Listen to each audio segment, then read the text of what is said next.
very happy to have him. Lance, please, the stage is yours. Take us away. Okay. Have to do the honors. It's like I only wish there were two of me so I could man the button, but yeah, I feel your real life applause coming through. So let me have a seat. So anyway, yeah, no, it's a pleasure to be here. I'm happy to be part of Virtuworx. Yeah, it's it's a big day for all of us in the conferences, and I know you have your choice to be at any virtual conference in the world, but I'm so happy that you chose to be here with us. So yeah, my name is Lance Powell. You may know me from my role in Zero Event, like just as a longtime member.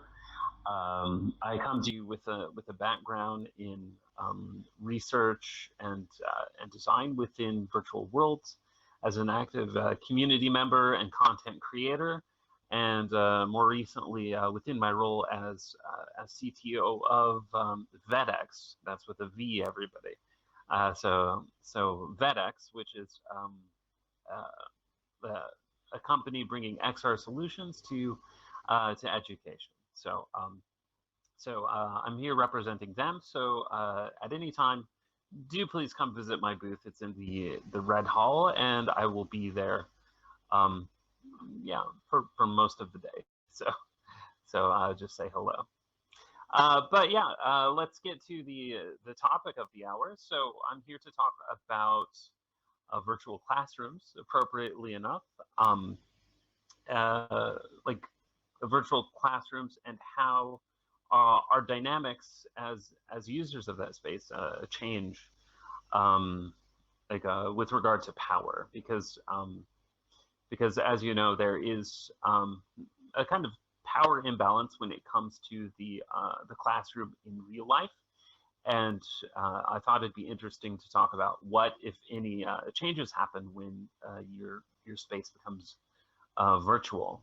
So even though it does relate to education, it's not exclusive to that, because we do have virtual spaces where you have a creator or admin and then guests within that space. So some of the things that I talk about apply more broadly, but yeah, I'll be using basically the language of the classroom to describe the power dynamic as it is. So if at all possible, I will now share my presentation.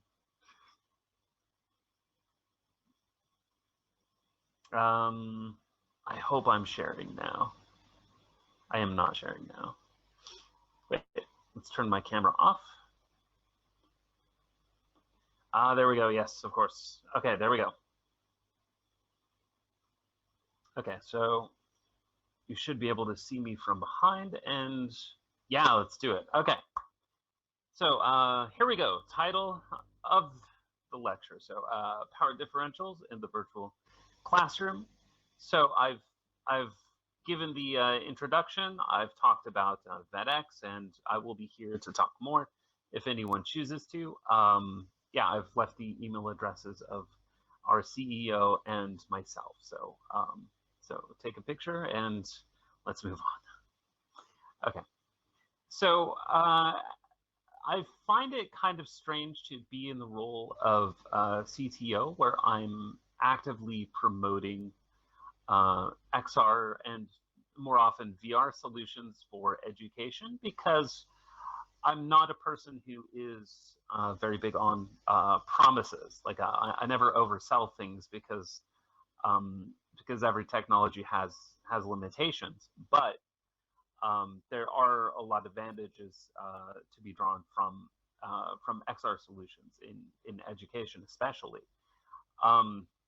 So there is sometimes this explicit or sometimes just implicit promise that VR education opens up everything. Like you can have your class anywhere at any time with anybody, covering every subject, and it will be not only just as effective as a regular classroom, but much more effective. And yeah, yeah. If you believe that, then then I have a what was the expression, like a bridge in Alaska I'd like to sell you, because yeah, that's certainly not the case. But I am all the same a strong advocate for VR and what it allows for each of us. But yeah, let's get into detail about our feelings, like when we're in virtual spaces, and like how we as students and instructors can benefit from those changes. So if you look at a picture like this, what you see is well, by name, it's Engage. It's the Engage platform. And it, in every way, is familiar to a real-life physical classroom. So it has the same seating arrangement, the kind of bare design, and so forth. And it certainly isn't necessary to the educational experience. There's no reason that a virtual classroom needs to look like this, but it is giving you the context of educational institutions. So it's familiar and it's comfortable, but it's only a starting point, because as we grow, virtual spaces change, and we change within them. So so let's look at that some more. So outside of the environment, as presented here, we also need to understand what happens within those spaces, real and virtual, and what our motivations are for being there. So the motivations are largely the same. So the goal of a teacher is to teach, and the goal of a student is to learn. But in both of those spaces, there is a bigger story for both the teacher and the student. So from the teacher side, they need to decide in their instruction, like how much direct control they want over the experience with regard to the content of a class and the behavior of the students within that class. So so the approach that the students are allowed to take. So on one end of the spectrum here, this is a spectrum. So we have complete control, in which like every aspect of curriculum design is planned out, and there is no input from the students. They are just recipients, and that's all. So so that's one method. It's a bit traditional, shall we say, but yeah, it still exists for some people. But then on the other end, we have minimal intervention. So there are people that believe education is not just like being an empty vessel that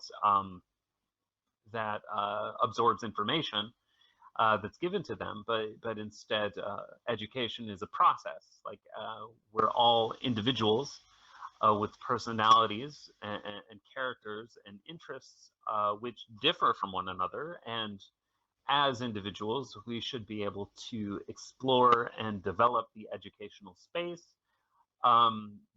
because that is what the learning process is. So if you don't explore and develop through exploration, actually education is not happening. It's being stifled. So yeah, so that's the big question for teachers. So for students, we know that they are in the classroom to learn, but they might have, well, their motivations are the same. It's to learn, but there are different levels of motivation to be discussed, because at the low end, some students study just to stay out of trouble, just to pass so they can stop going to school one day and do something else with their time. And at the far end, we have like students, these golden unicorn students who want to learn as much as possible. So it's just like every piece of knowledge that you give them is something that helps them grow. I mean, this is a very rare student indeed, but they are out there, and I've met a few. So if this teaching style sounds familiar at all, it's because it's very much aligned with the Montessori Method, which you may have heard of. Especially amongst younger students, they have a Montessori Method. And I'm going to take one slide to describe that method, just because it is relevant to the virtual classroom as well. Like I find a lot of correlations between them, however accidentally. So the Montessori method of like allowing students to explore and allowing them some self-determination. I mean, this is like having students free to choose the subjects that they pursue and how much they pursue it, and the teachers are only there to guide them, like to facilitate their learning, but they're not directly deciding what the students should learn. In a Montessori school, they will have like specialty furnitures that allow students to safely move objects throughout the room. So students also have some control over their environment, which again will be important to the virtual classroom. And yeah, students, they also have control over the type of work they do, like the educational output. Like if they want to do an assignment and hand it to the teacher, they of course can. They're very welcome to do it as a way to show off their new knowledge, but certainly they don't have to. So so in short, yeah, students are empowered like just for the sake of exploring these subjects according to their interests and abilities. So as you know, in a classroom, we are not alone.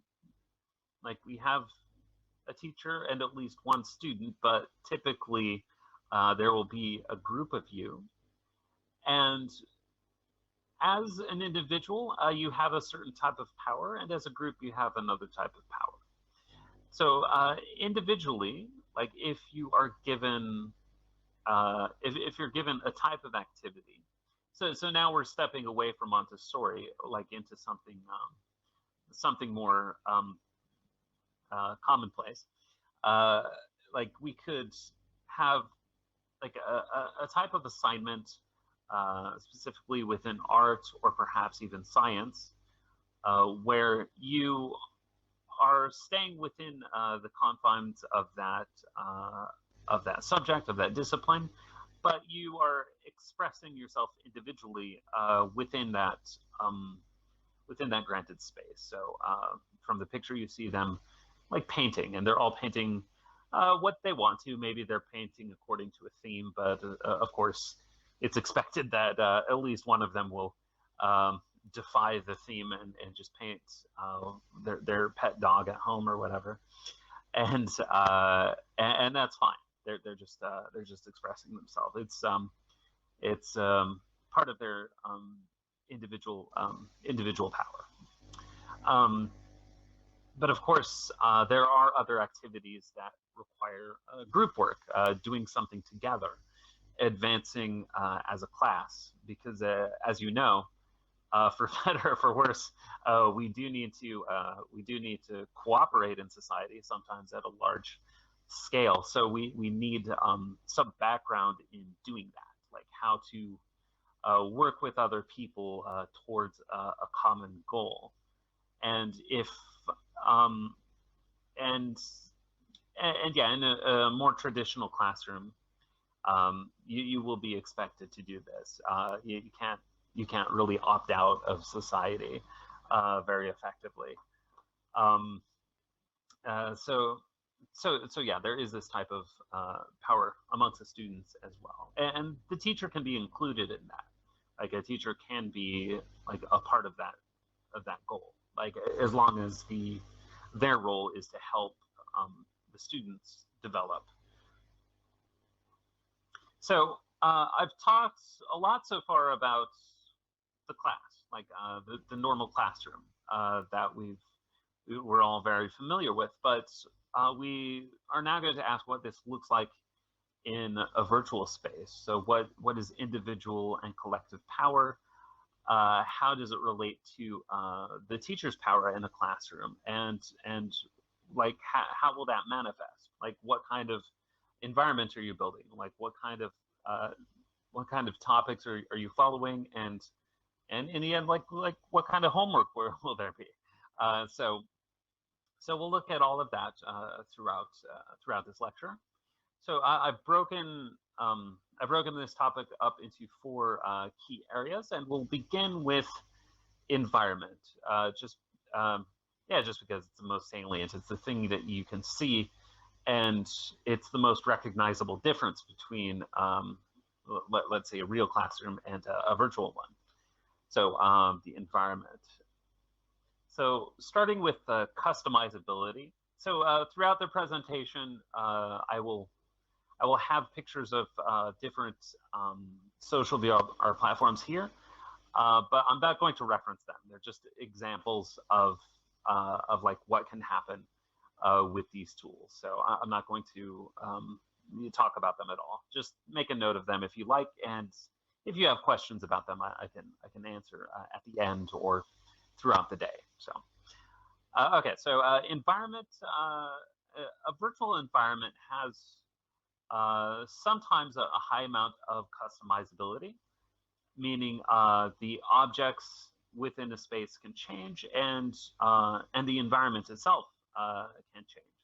Sometimes only the teacher can do it, sometimes the students, sometimes both, but sometimes neither, because there are certainly static environments as well. So static environments are a bit disappointing because you enter that virtual classroom and you can't move the tables, you can't move the desks, you can't touch anything, you can only look. It's like being a ghost. So yeah, one of the big benefits of a virtual environment is customizability, because being able to customize something does show your power over that space. So to get into detail, I did mention the objects already in a class. So you can copy, delete, or add objects to a space in some virtual platforms. You can do the same with images on the wall, like video content. For example, Virtuworx does allow me to share my camera if I'm presenting. So that's a power it has given me. But you can also introduce into some platforms sounds as well. So different audio clips and so forth. So the ability to introduce different assets into a virtual environment, it does open up a lot of potential, one for the teacher, because they can incorporate several kinds of media into their lessons. And it also allows students to do the same as a means of research amongst, and also sharing content amongst their peers. It's a way of doing assignment submission as well. So if you give your class an assignment, they could submit that assignment as a unique virtual world. And some platforms like Frame VR,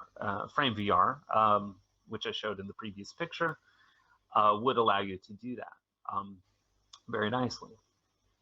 So yeah, that's one type of power. You can also use tools like Sketchfab to introduce many different objects into a space. And since you can scale these objects, you can make them big enough that you can enter them, and they become the new environment. So you can either have a little model of this cathedral, or you could like make the cathedral big enough to walk into and pray to whatever deity you choose. Okay, so, so now that we've seen our first example of the type of power that teachers and students have, we should talk about power distribution.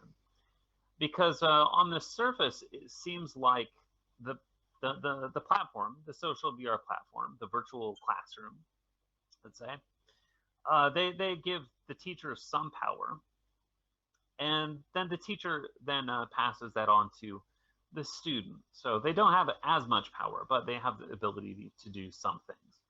So, so yeah, the platform allows for limited power for the teacher, and it would be even more limited for the student. So yeah, that's one model, but there's a more egalitarian model as well, in which the teacher and the student both share power. But in this model, it requires a lot of class cohesion and mutual trust, because like people in those virtual spaces are very prone to abuse. So it only takes one person to it only takes one person with bad intentions to mess up the experience for everybody. So so yeah, with something egalitarian like this, you're taking a lot of risk. So so do be careful. But when you zoom out a little bit, what you realize is that it is the teacher in the end who's choosing the virtual platform. Like nobody, I assume, is telling the teacher to be there. So so they're choosing what powers they have later, basically, and like how much of that power they do want to share with a student. So so in summary, this is the balance of power right here. So it's really up to the teacher to decide everything in these cases. But that's not the end of the story. So so we'll get to we'll get more into that later. So also with the environment, we have interactability.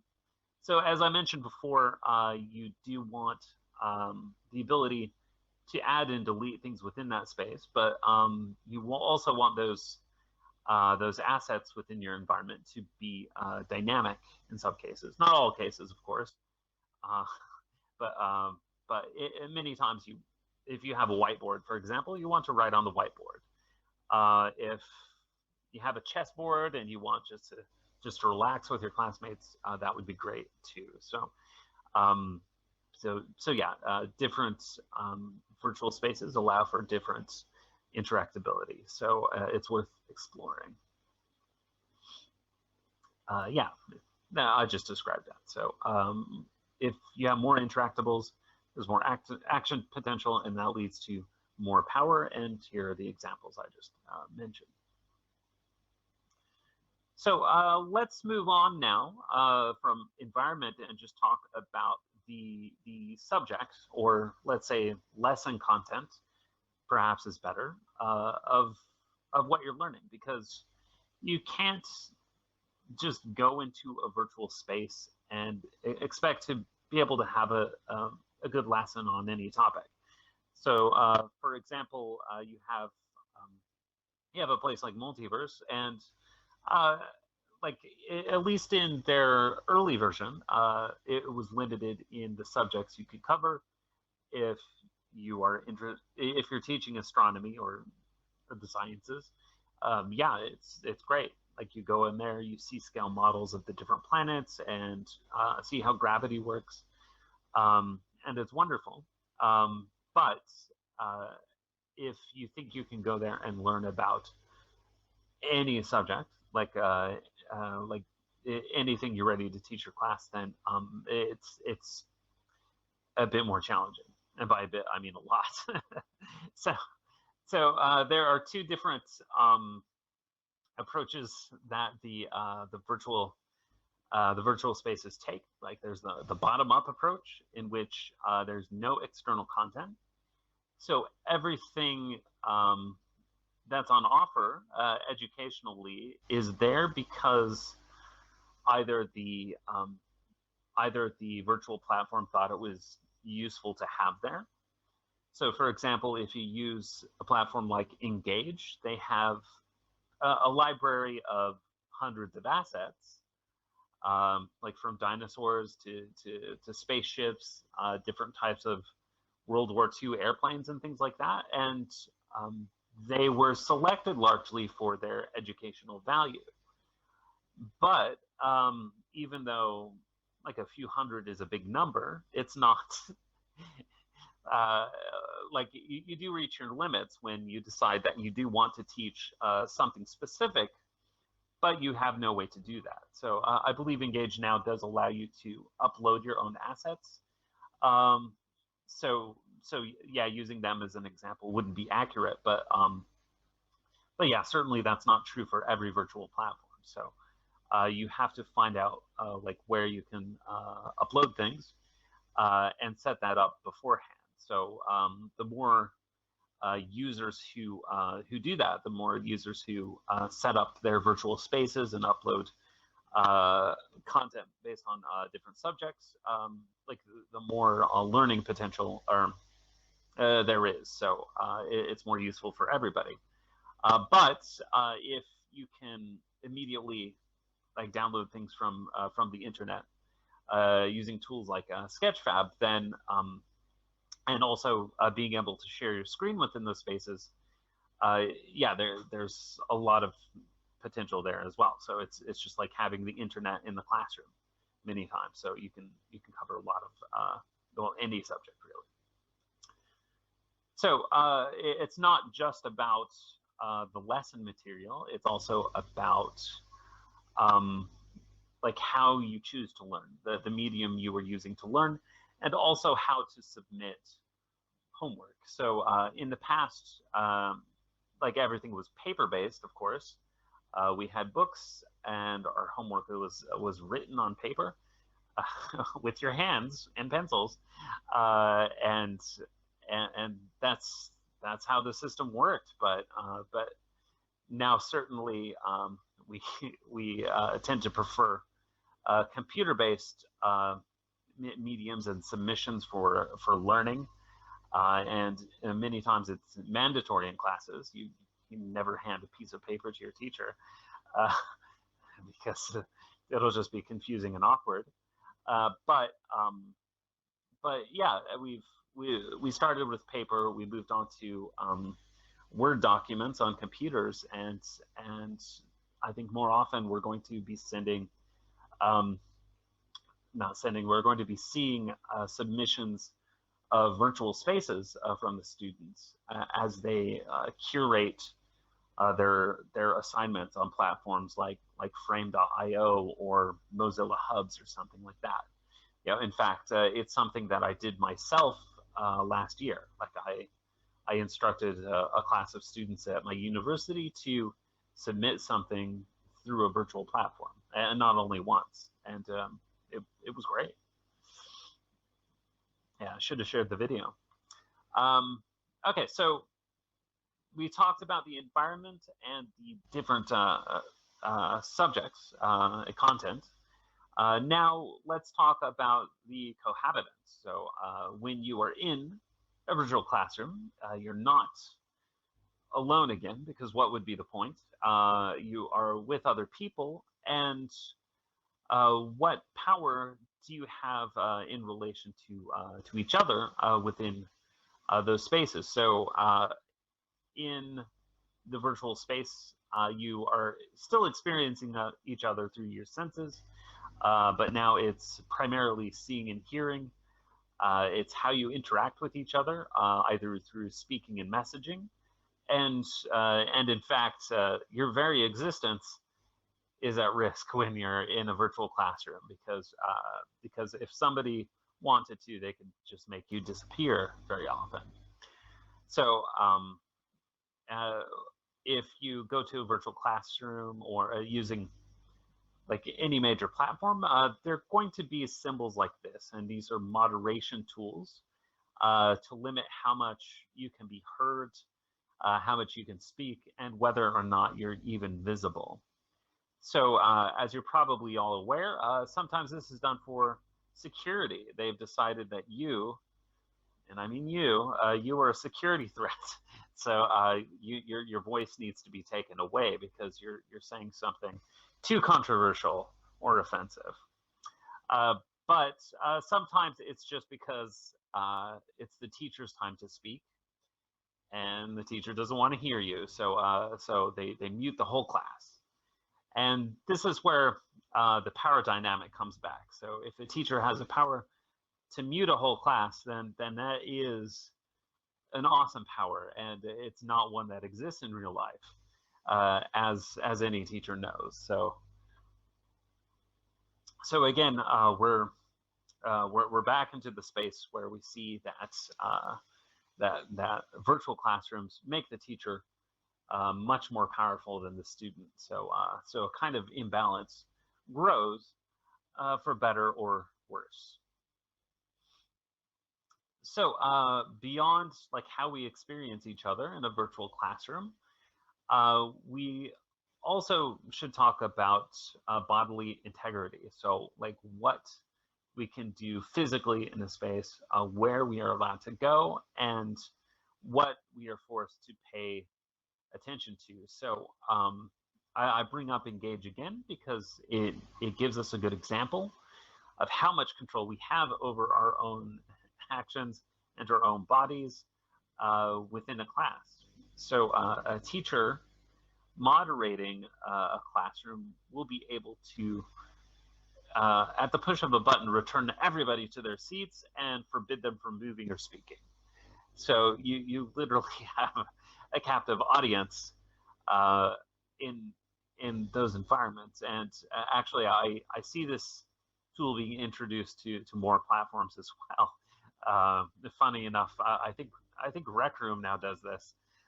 They've allowed for seatings and also tools for making people sit down. So yeah, it's interesting to see this popping up a bit more. But yeah, again, this is a kind of absolute power that doesn't exist in the real world, and like certainly, if you like your teacher, this could be fine. But if you resent your teacher, dislike him or her, think they're boring, then I could see somebody being very resentful of this treatment. It's like, how dare they? I am not a puppet. So on top of that, we have attention. So these days, because of the pandemic, and I promise that's the only time I'll say the P word, we've been going to the virtual classroom, and the virtual classroom was done on a flat screen, and it was really, I mean, it could be a first-person experience, but very often it was third-person avatars that we were making walk around, as it is with the Virtuworx conference. But within a VR classroom, we're in the first person, so we're seeing things through our avatar's eyes, like so. And we look around, we see our classmates and our teacher, who are having the same experience. So with this desktop computer, attention is divided. I think in every class, every student was like busy like looking through Instagram or checking their tweets and so forth, like during my lessons, which was fine because I also do it during my business meetings, so it doesn't matter. So yeah, that's just kind of what we do. But if we have a virtual classroom, like our attention is undivided because we don't have access to the same things. I guess technically, if you're using Oculus Quest, you can check your Facebook. You can check your Facebook. You can check Messenger while you're in class, but unless, I mean, maybe you're okay with that, but that's basically it. So not only is your attention undivided, it's undividable. Like you're forced to listen to your class. Horror of horrors. So yeah, but as I said before, Certainly in a desktop computer, it is dividable. You can certainly do something else while you're in class because your teacher doesn't really need your full attention. So what does this mean then for the teacher-student power dynamic? So how is the virtual class different from the physical class? So it's different in these ways, which I list here. So it's different in how you experience it through the senses and your ability to speak, where you can go physically, how you interact with your environment, what you find in that environment, like whether or not you can stay there, and how you pay attention to things. Because if you're in VR, you have to pay attention. So what does the teacher then gain from this? And what they gain is absolute power. So they have total control of their classroom.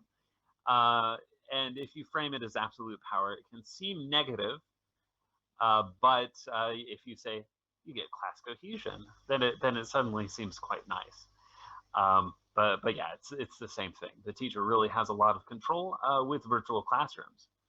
So then I could say, like, what does the student lose? And like they lose some autonomy in the class, potentially. But what they gain really depends on the teacher. So since the teacher did make a gain in power, how they use that power can sincerely and genuinely benefit the student. But they have to do it knowledgeably and responsibly. So since there's such a big disparity in power between teachers and students, we have to ask ourselves the final question, really, like, what can make this relationship work? Like if one group is subject to the other, and that is this: mutual trust. So because teachers suddenly have more control over what their students experience in a virtual classroom, you need to give more effort to building a relationship with your students so that they trust you enough to go into that experience with you. So this is how I believe virtual classrooms make us better teachers. It's like, because we need to get to know our students, because you're going to like be controlling like everything they see and hear and what they experience and how much they pay attention. And they need to like you if that's going to work. Like they need to like, respect, and trust you if you want to do this on a long-term basis. So we certainly don't want the virtual classroom to become something a student dreads, because it does offer a great experience if used well. So to just give very few rules, like, because like my goal for this talk was to like frame what is happening between teachers and students here, and how careful a teacher has to be now that they've been given this extra degree of power. So that's the final goal. But I mean, there are a few tips you could follow, but there are certainly many more. And I look forward to seeing people document this, like, as we spend the next years or decades in virtual spaces. Excuse me. So here, trust means having a shared knowledge of the virtual space, meaning both the teacher and the student are learning together about where they study. Here, one second.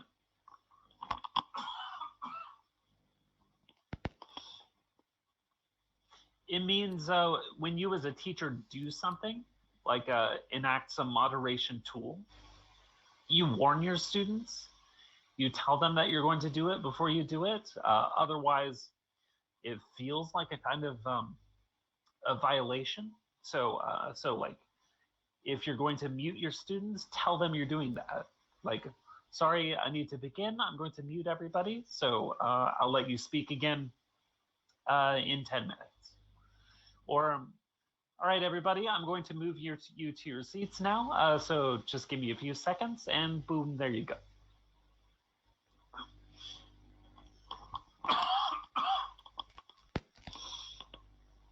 So trust means giving autonomy to the class, meaning even though you have this control, don't hold on to it selfishly. Like share that control with your students, allow them to explore, introduce a little bit of Montessori into your class, so they can determine their experience for themselves. And also make sure that you don't just have that virtual classroom. Make sure you're using the assets available to you to add to the experience. And then when all of it is done, talk about the experience. Like, talk to your students. Ask them what they liked or what they didn't like. And they'll let you know how they feel, and like trust grows from that, through that communication. Okay, so that brings us to the end. So thank you for your time, everybody.